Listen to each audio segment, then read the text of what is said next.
We had lunch together today, or rather, I had lunch while he fielded phone calls from media all over the world.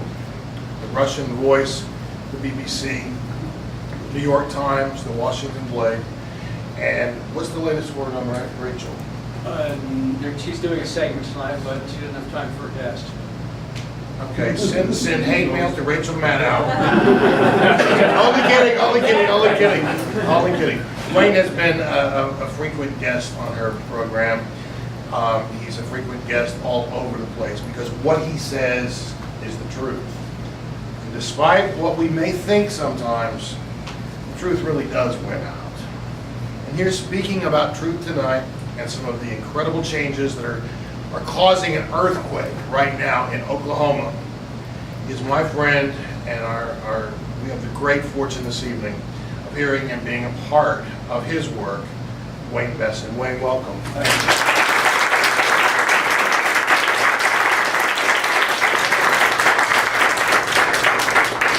Thank you all. It's an honor to be back. I absolutely love the Cimarron Alliance Equality Center.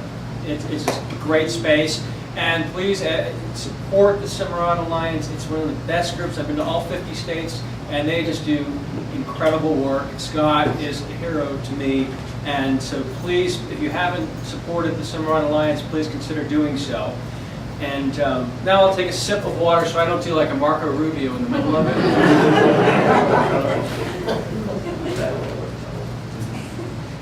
So how's everyone doing tonight? Good. Yeah, it's glad you came out here. Been good to have some good weather. I've been watching it from afar, unfortunately, and, with the storms and everything. So it's good to come back and have some sun. So, as you know, as Scott mentioned, today we bear witness to history. Exodus International, the world's largest ex-gay organization, is shutting its doors and shuttering its windows.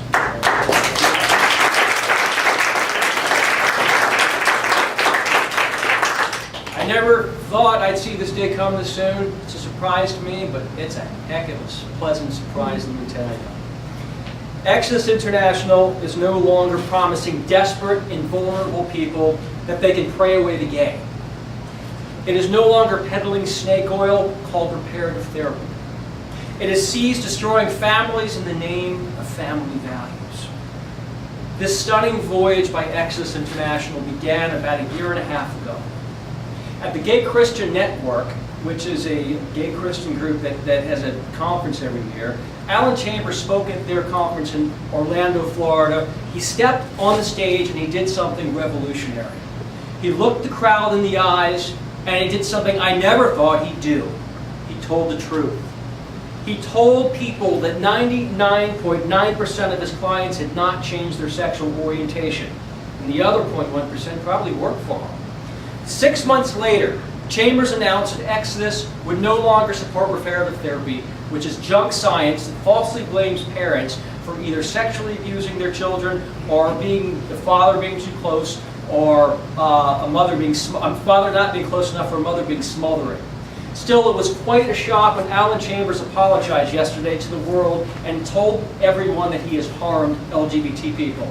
It was even a bigger surprise when he announced he was closing down his mean-spirited ministry that had distorted the lives of LGBT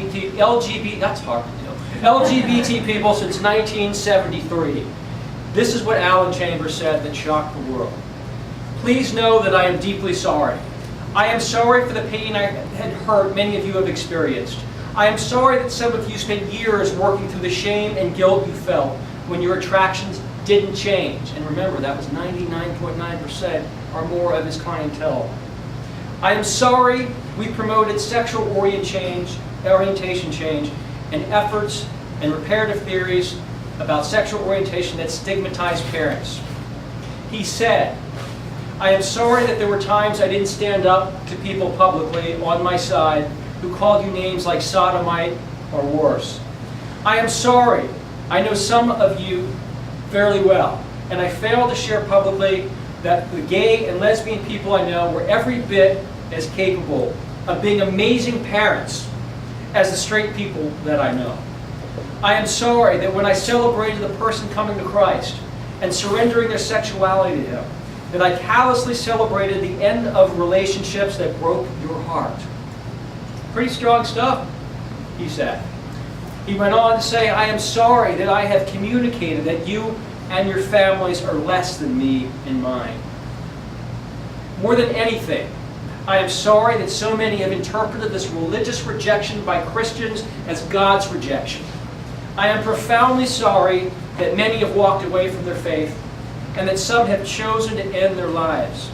For the rest of my life, I will proclaim nothing but the whole truth of the gospel, one of grace, mercy, and open invitation to all, to open into an inseparable relationship with Almighty God. That is not what I expected to hear. The fact that he actually closed down this ministry was groundbreaking. It was an earthquake in my world. It changed everything forever. Now, make no mistake, what they did will shake the very foundations of the ex-gay industry. We feel vindicated by our ongoing efforts, and I've been doing this since 1998, to expose these groups and reveal their great destruction. The passing of Exodus casts a huge shadow of doubt on the ex-gay industry and cuts right to the heart of their credibility and misleading message. Although this was a monumental victory, the fight is not over.